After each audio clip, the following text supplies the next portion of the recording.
Bem, como você deve ter percebido pelo texto, essa aula de hoje é muito importante, porque as teorias ácido-base que nós vamos estudar permitem a gente estudar de maneira sistemática, classificar um número muito grande de reações. E não apenas um número muito grande de reações, mas reações muito importantes, reações que você precisa compreender bem. Assim sendo, vamos lá. Nossa aula de hoje é Teorias Modernas de Ácido-Base. Antes de começarmos as teorias ácido-base, vamos ver algumas coisas mais primárias. Vamos ver, primeiro que tudo, o conceito de função química. Repare comigo. Função química é um conjunto de substâncias que apresentam propriedades químicas semelhantes. O que mais temos aqui? Veja só, um grupo funcional é um átomo ou um grupo de átomos que caracterizam as substâncias que compõem a função. Sabor, por exemplo. O sabor dos ácidos é o sabor azedo. Há exemplos: vinagre, limão, laranja. Limão e laranja, por exemplo, você as conhece com o nome de frutas cítricas. Já as bases, quanto ao sabor, tem um sabor que a gente chama de cáustico ou adstringente. É alguma coisa levemente amarga que, quando você engole, trava a língua como que prende. Um excelente exemplo para isso é o leite de magnésia. Um meio amarguinho, a língua fica meio travada, é isso. Repare mais. Solubilidade em água. Os ácidos, em sua grande maioria, são solúveis. Quase todos são solúveis. Já as bases, elas são insolúveis em sua grande maioria. Ligações. Quanto às ligações, a coisa funciona assim. Os ácidos têm ligações covalentes, todos eles sem nenhuma exceção. Já as bases são iônicas, em sua grande maioria. O que mais temos de importante entre ácidos e bases? Essa é fundamental, a sua ação recíproca. O que eu quero dizer com ação recíproca? Isso aqui, repara, ácidos e bases reagem entre si, um destruindo as propriedades do outro. Veja uma coisa importante. Tudo isso que nós vimos agora se chama genericamente propriedades funcionais e foram durante muito tempo usadas como definições. Definição do que é ácido, definição do que é básico. Você já imaginou que loucura? Definir um ácido para saber se ele é azedo, para saber se ele é gosto amargo, se ele trava a língua? E se eu pego o ácido sulfúrico, eu tenho que provar para descobrir que ele é tão amarguinho ou tão azedinho que a minha língua vai cair? Não me parece uma boa ideia, tá? Mas era assim. A química era toda ela funcional, organolética, sensorial. As propriedades eram usadas como definições. A primeira grande mudança vai ser feita por Arrhenius. Você pode dizer, sem medo de errar, que a primeira teoria moderna de ácido-base é a teoria de Arrhenius. Por quê? Porque ele pretende explicar e não pretende mais descrever. Ele passa a explicar o comportamento de ácido e base em função de coisas estruturais, coisas presentes na fórmula, coisas presentes na molécula. Vamos ver então como é que Arrhenius fez essa grande virada dentro da química. Definição de ácidos. O que são ácidos? Eles em solução aquosa se dissociam, produzindo como único cátion H+. Quem será o ânion? Veja, por exemplo, o HCl, que você conhece com o nome de ácido clorídrico. Se você o dissolve dentro da água, a molécula se quebra, dando H+, e Cl-. Então, observe a definição. O único cátion é H+. Isso faz do HCl um ácido. Qual seria, então, a definição para bases? Bem, bases, em solução aquosa, se dissociam, produzindo como único ânion OH-, hidroxila ou hidróxido. O nome hidróxido é mais correto, mas é mais usual falar-se hidroxila. Então, veja um exemplo. NaOH, conhecidíssima com o nome de soda cáustica, quebra dentro d'água dando Na+, e OH-. Repare, o único ânion é OH-. O NaOH, então, se torna uma base. O Arrhenius fez mais uma coisa muito interessante. Ele aproveitou o pacote de definições de ácido e base e definiu os sais também. Repare, a definição de sais é interessante e simples. Note, sais em solução aquosa não produzem H+, nem OH-. Veja como exemplo o sal de cozinha, o cloreto de sódio, NaCl. Olha o cátion dele. É H+? Não. Então não é um ácido. Olha o ânion dele. É OH- a hidroxila? Não. Então não é uma base. Se o cloreto de sódio não é um ácido nem uma base, o que ele pode ser na teoria de Arrhenius? Só pode ser um sal. Bem, isso fecha para nós a teoria de Arrhenius, que ficou bastante fácil, bastante tranquila e é muito usada até hoje. Agora repare, o Arrhenius acertou em tudo? Não, claro que não. Isso aí é tempo muito antigo. A teoria de ligações era praticamente desconhecida. Então, Arrhenius não acertou tudo. E quem veio depois dele veio apresentando críticas à teoria. Críticas essas que não desmerecem em nada a genialidade de Arrhenius. Arrhenius é um marco na química, é uma transição entre a química descritiva e a química estrutural. Agora, é perfeito? Não, não é.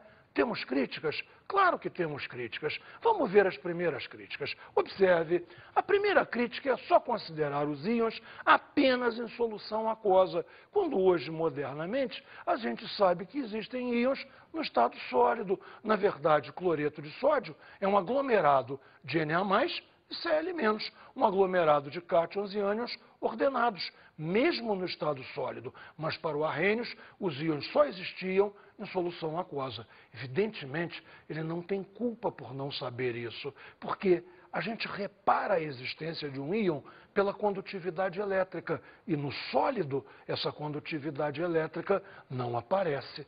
Uma segunda crítica é a diferença entre ácidos e bases quanto à dissociação. Essa eu vou ter que te explicar com muita calma. Repara só, os ácidos, eles se ionizam. Os ácidos são covalentes e a água sobre eles provoca uma ionização. Não existiam antes, passam a existir. Antes eu tinha HCl, molécula, passo a ter H+, Cl-, íons. O fenômeno é ionização. E nas bases? Bem, nas bases é completamente diferente. Nas bases, os íons já existem. NaOH já é iônico, já tem um cátion Na+, e um ânion hidróxido, mesmo no estado sólido.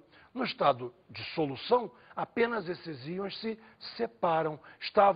Pega as palavras, estavam associados e se dissociam. Então, repara, ácidos, ionização, bases, dissociação. É diferente. O Arrhenius considerava com exclusividade a água como solvente para ácidos e bases. Ele não considerava a possibilidade de dissolver um ácido ou uma base num álcool, por exemplo, porque a sua época não fazia isso. Modernamente é diferente. Se estuda, por exemplo, a química dos solventes não aquosos, onde você pode fazer a solução de um ácido ou de uma base em amônia líquida, em HF líquido, em alguns casos até em álcool. Veja, o Arrhenius não podia adivinhar, ele não podia prever o futuro. E uma crítica muito séria agora que decorre das ligações. Afinal de contas, seria H+? Modernamente, sabemos que não. Este cátion H+, se associa à molécula da água, criando um cátion mais complexo, porém mais estável, o cátion H3O+, que daqui a pouquinho vamos batizar de hidrônio ou até hidroxônio. Mas isso é uma conversa para a próxima teoria, que é a teoria de Brensted-Lowry, na qual essas críticas todas vão ser resolvidas. Teoria de Brensted-Lowry. Vamos para ela, então? Vamos lá, o que é ácido? Ácido é toda espécie química, não importa se molécula ou se íon, capaz de ceder um próton, ceder um H+. Aqui eu tenho que te explicar para você não se perder. H, número atômico 1, um próton e um elétron. H+, perdeu o único elétron que tinha, então só sobrou o próton. Logo, dizer H+ ou dizer próton é absolutamente indiferente. Vou ler de novo a definição de ácido para você. Toda espécie química, não importa se molécula ou íon, capaz de ceder próton, capaz de ceder H+. E qual seria a definição de base? É absolutamente recíproca. Se o ácido cede o H+, a base recebe. Vamos ler a definição? Base é toda espécie química, novamente não importa se molécula ou íon, capaz de receber o próton, capaz de receber este H+. Está compreendido? Repara uma coisa muito importante. Ácido e base passam a ser comportamentos. Ácido e base não são mais um rótulo. Ninguém é um ácido. Se comporta como um ácido naquela reação. Se naquela reação ele cede um próton. A mesma substância, ocasionalmente, pode vir a se comportar como base. Noutra reação, ela pode receber um próton. Então, ácido e base deixam de ser etiquetas, deixam de ser rotulagens. Ninguém é. Todo mundo se comporta como. Ácido e base passam a ser comportamentos. Isso é uma virada espetacular. Vamos em frente. Observe a reação do HCl sendo dissolvido na água. Como vai funcionar? Essa ligação HCl vai ser rompida. Esse H sai na forma de H+. E esse H+, vem, por assim dizer, grudar na água. H+, grudando na água, H3O+. Então, repare, o HCl teve a ligação quebrada, soltou um H+. Ele é um ácido. Já o H2O recebeu esse H+, transformando-se em H3O+. O H2O, então, é uma base. Repare que nas fórmulas eletrônicas fica muito mais fácil de você entender. Hidrogênio, cloro. Cloro muito mais eletronegativo. Logo, a cisão é aqui. O par de elétrons fica com o cloro. Esse cloro agora tem 8 elétrons. Esse cloro agora é Cl-. Está vendo a transformação? Perdeu o H+, esse cloro está aqui como Cl-. Se o HCl cedeu o H+, ele é o ácido. Cedeu para quem? Para a base. Veio ele para cá, apareceu aqui. Esta é a estrutura de H3O+. HCl cedeu, é ácido. Água recebeu, é base. Nas fórmulas eletrônicas é realmente muito mais fácil de ver. Mas vamos atacar agora uma segunda novidade da teoria de Brenzlori. É a seguinte: você pode analisar tanto a reação direta quanto a reação inversa. Você pode analisar como se o sistema fosse reversível. Analisamos a reação direta e analisamos também a reação inversa, mas com o mesmo enfoque. Quem cedeu o próton, quem recebeu o próton. Então vamos lá ver primeiro a reação direta. HCl mais H2O. O HCl cede o próton para a água. Como já tínhamos visto, o HCl é o ácido, a água é a base. Porém, na reação inversa temos o sentido para lá. H3O+, Cl-. O H3O+, vai ceder um próton. Cedendo um próton, ele se transforma em água. Ceder um próton para quem? Para o Cl-. Cl- recebendo um próton, se transforma em HCl. Então, H3O+, é ácido, Cl- é base. Veja, conseguimos enfocar tanto a reação direta quanto a reação inversa de uma mesma maneira, com o mesmo ponto de vista. Quem dá o próton é ácido, quem recebe o próton é base. Isso novamente é revolucionário. Veja, na teoria de Arrhenius, para ácido eu precisava de uma reação, para base eu precisava de outra reação. Agora não, eu analiso ácido e base na mesma reação e em dois sentidos. Isso é uma mudança muito grande também. Vamos então fechar essa ideia apresentando o conceito de ácido e base conjugados. Que são ácido e base conjugados? Um ácido e uma base que diferem entre si por H+. Repare assim, olha só. Um ácido HCl deu um H+.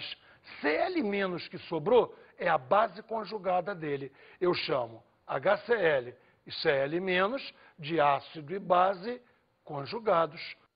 H2O com H+, virou H3O+.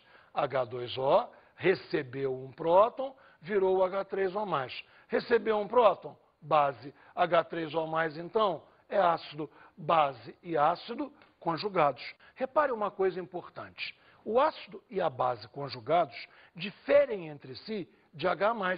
Quem tem o H+, pode dar, logo é o ácido. Quem não tem o H+, pode receber, logo é uma base.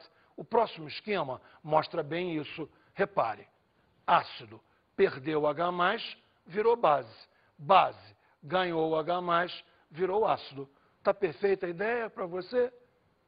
Finalmente, esta é a melhor forma da teoria de Brenzellori. Repare os conjugados.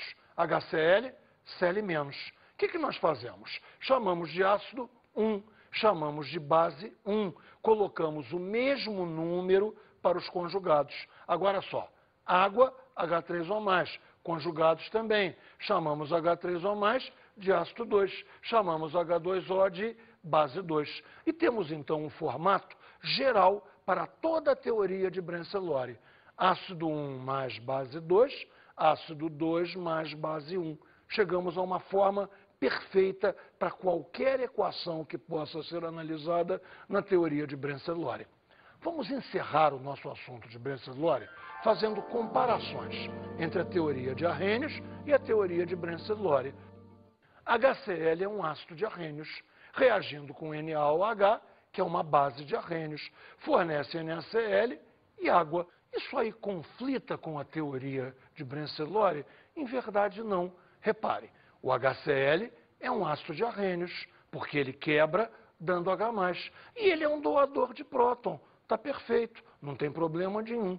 Para quem ele deu o próton? Ele deu o próton para a hidroxila do NaOH, que é uma base de Arrhenius e é uma base de Brenzellori também. Veja, não houve nenhum conflito. As teorias aí conviveram bastante bem.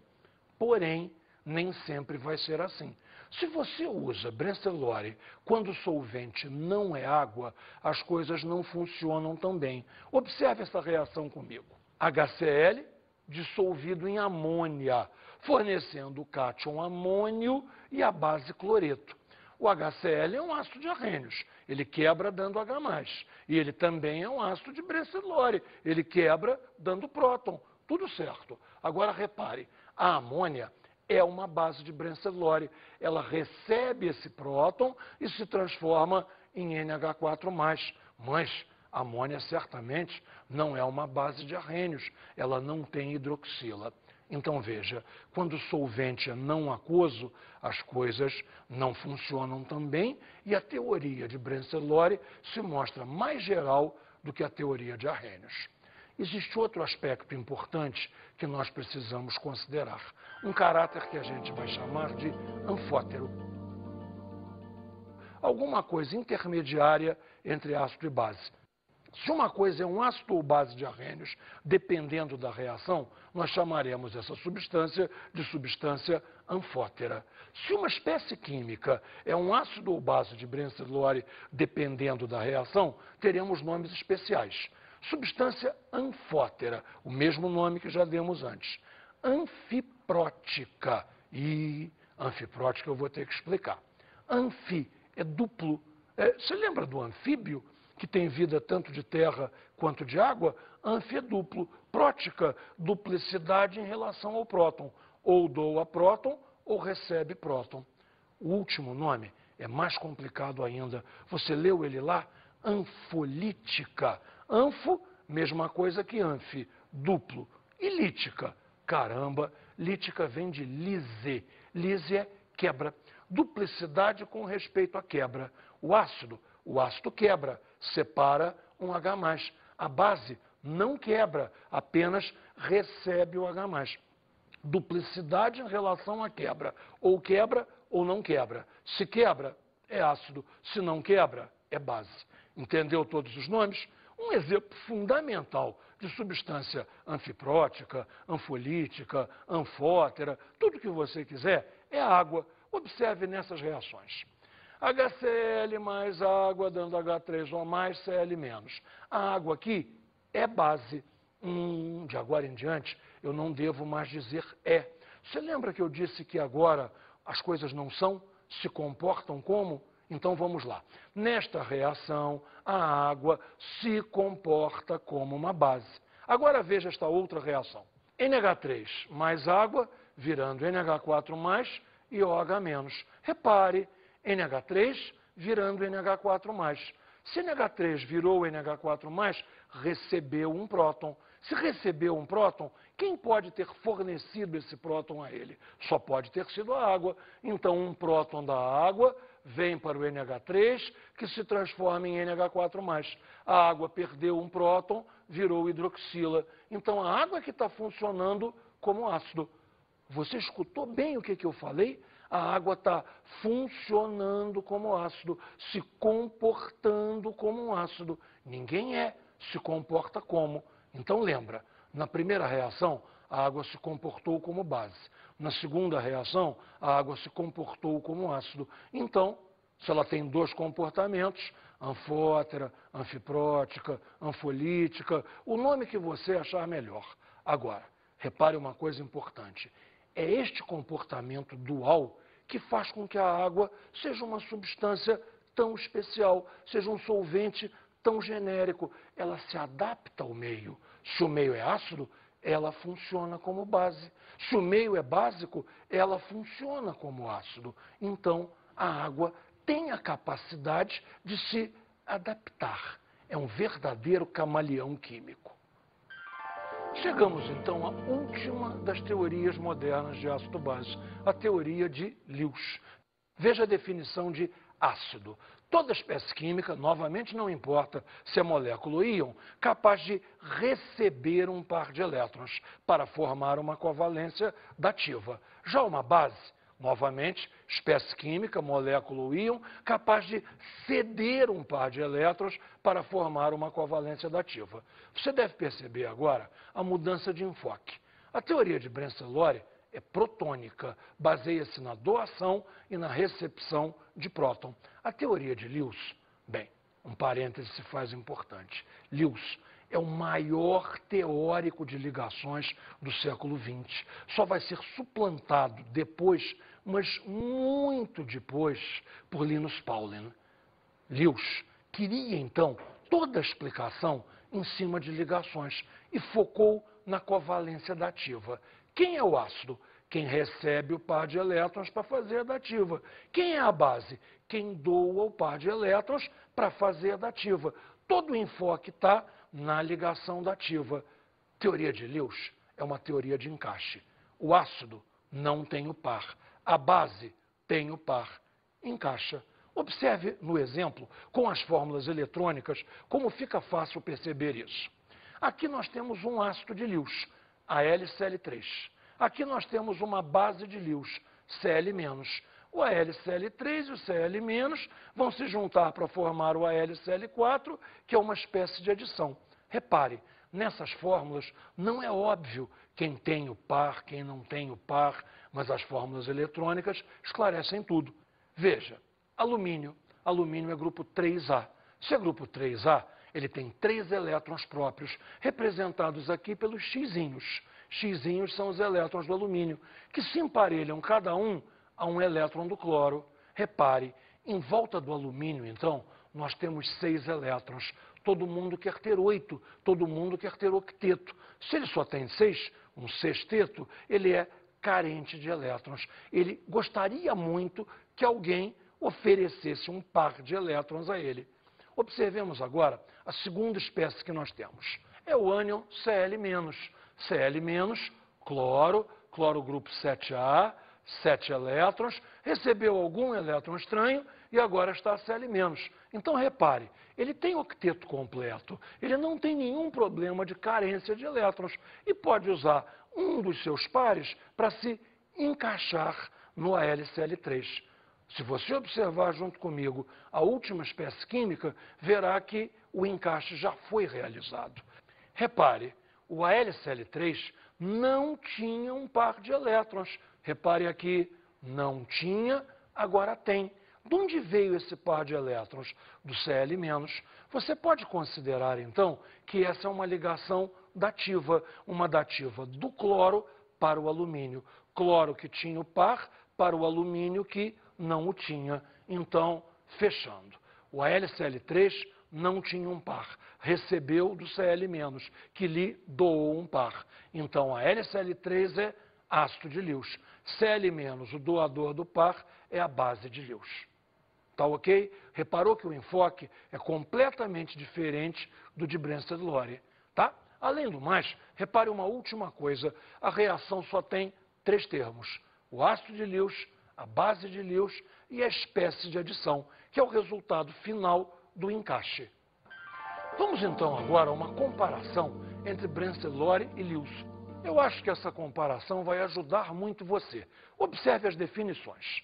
Um ácido de Brensted-Lowry doa próton. Já um ácido de Lewis, ele recebe par de elétrons. Reparou a troca? O ácido de Brensted-Lowry doa próton. O ácido de Lewis recebe par de elétrons. Ficou fácil. Vamos em frente. A base de Brensted-Lowry recebe próton. Já a base de Lewis doa par de elétrons. Novamente uma troca. A base de Brensted-Lowry recebe o próton. A base de Lewis doa par de elétrons. Acho que fica bem fácil para ver assim. É só dizer ao contrário. O contrário de doa é recebe. E o de próton é par de elétrons. Viu que fácil?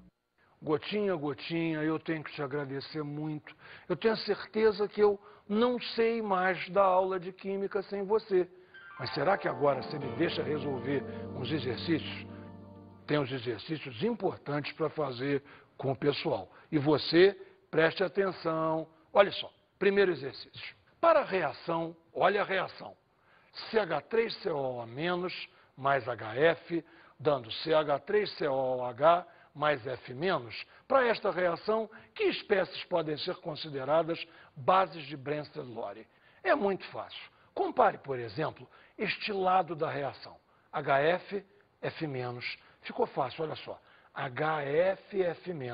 O HF perdeu o H. O HF, então, deu um próton a alguém, se transformou em F-. Eu não preciso nem me preocupar em deu um próton a quem. Claro que é para ali, mas nem pense nisso. Deu um próton, vai receber. O HF, então, é ácido. O F- é a base. Como são conjugados, mesmo número. Ácido 1, base 1. Vamos agora para o outro lado. CH3COOH recebe o H+ do HF e vira CH3COH. Esse aqui recebeu, é base. Recebeu, se transforma num ácido. São conjugados, recebem o mesmo número. Base 2, ácido 2. A pergunta era, que espécies podem ser chamadas de bases? CH3COOH e F-. São as bases de Brensted-Lowry desta reação. Tá perfeito? Vamos direto para uma outra reação de Brensted-Lowry. Note aqui. Qual ou quais a coluna ou as colunas que contêm somente ácidos, segundo a teoria de Brensted-Lowry? Vamos então de Brensted-Lowry outra vez. Temos aqui 3 reações para analisar. Repare aqui. NH4+. NH4+ dá um próton para OH-. NH4+ é ácido, OH- é base. H3O+, dá um próton para OH-. H3O+ é ácido, OH- é base. H3O+, dá um próton para Br-. H3O+ é ácido, Br- é base. Aqui é ácido, ácido, ácido. Está tudo igual. Base, base, base. Está tudo igual. Vamos para o lado de lá. Água com NH3. A água entrega um próton para o NH3. Se a água entrega um próton para o NH3, a água é ácido. O NH3 é base. Aqui temos água e água. É indiferente quem chamamos de ácido, quem chamamos de base. Vamos comparar então com a última. HBr mais água. O HBr doa um próton para a água que se transforma em H3O+. HBr então é ácido. Aqui é base. Essa coluna não está toda igual. Logo, essa coluna não está toda igual. Coluna de igualdade. Esta onde todos são ácidos. De acordo com o critério de Lewis de acidez e basicidade, como podem as espécies a seguir ser classificadas? Bem, a primeira espécie é a LCl3. A LCl3. Vamos lá. Alumínio. Alumínio é grupo 3A. Se alumínio é grupo 3A, no último nível tem 3 elétrons. Emparelha cada um desses 3 elétrons com o cloro, obtendo então um sexteto. Logo, A LCl3 é uma espécie química elétron carente. Se ele tem sexteto e gostaria de ter octeto, pode perfeitamente receber um par de elétrons. Se pode receber um par de elétrons, é um ácido de Lewis.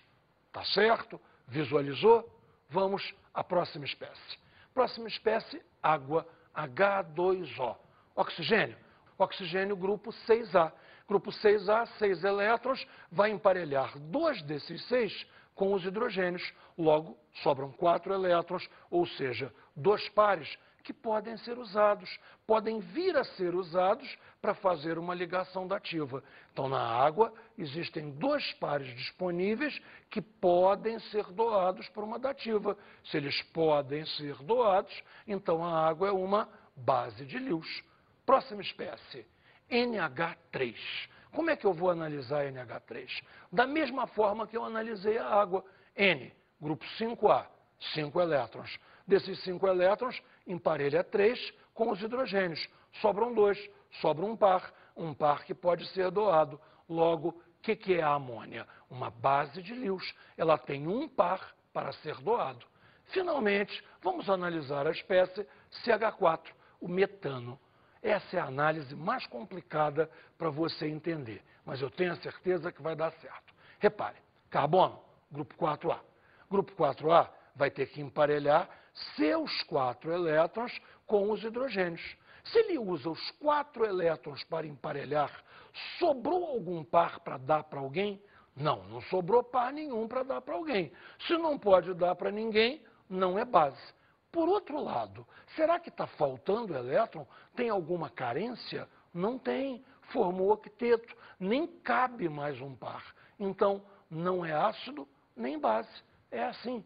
Há espécies que, na teoria de Lewis, não podem ser classificadas nem como ácido, nem como base. O metano é uma delas.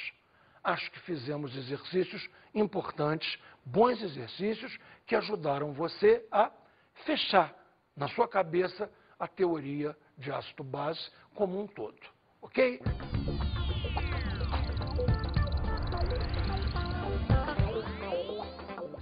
Hoje a minha dica de estudo para você é muito simples. Claro, a mesma coisa de sempre. Precisa estudar? Precisa. Fazer exercício? Precisa. Mas dessa vez, o problema é o seguinte: você não pode fazer os exercícios como se aquilo acabasse ali. O que você precisa é manter viva na memória toda a teoria que você aprendeu e tentar usar nas próximas aulas o que você viu nesta. Ou seja, eu te dei uma ferramenta. Cabe a você usar a ferramenta em todas as reações que vierem daqui para frente e olhar para a reação pensando assim: será que essa reação que eu estou vendo agora se encaixa com Arrhenius? Se encaixa com Brensted-Lowry? Se encaixa com Lewis? Eu tenho uma maneira de explicar a reação usando o que eu aprendi hoje? É isso que você tem que fazer. Isso tem que agora acompanhar você.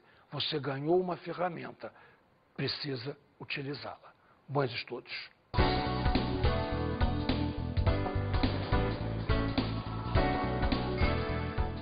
Na aula de hoje estudamos as teorias modernas de ácido-base. Que são as teorias de Arrhenius, Brensted-Lowry e Lewis. Comparamos as teorias de Arrhenius e Brensted-Lowry. Vimos que não conflitam se o solvente é água. Agora, se o solvente é não aquoso, a coisa já não flui tão bem. Conhecemos o caráter anfótero, do qual a água é, sem a menor dúvida, o principal exemplo, podendo se comportar como ácido ou como base. E vimos a teoria de Lewis, que é um interessante contraponto à teoria de Brensted-Lowry. Brensted-Lowry é protônica e Lewis é eletrônica, o que aumenta em muito a nossa possibilidade de análise.